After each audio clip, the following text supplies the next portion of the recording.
Well then, let's get started. First, you need to open your TikTok app. Then search for a video you want to download. Click this arrow here. Copy the link of the video. Then go to Chrome. Search for Snaptic app.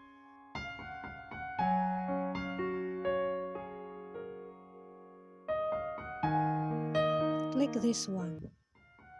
It will immediately direct you to your homepage. Then paste the link of the video you want to download. Click download.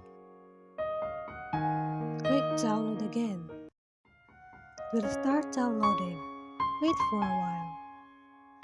When it's done downloading, open the video.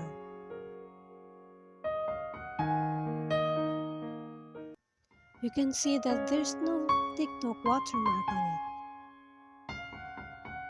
If you go to TikTok app and download the video there itself,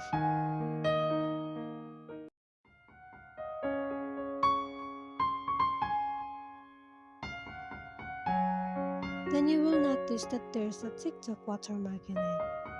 So it's best to download a TikTok video, Snaptic that app. It's easy as that. Then you're done.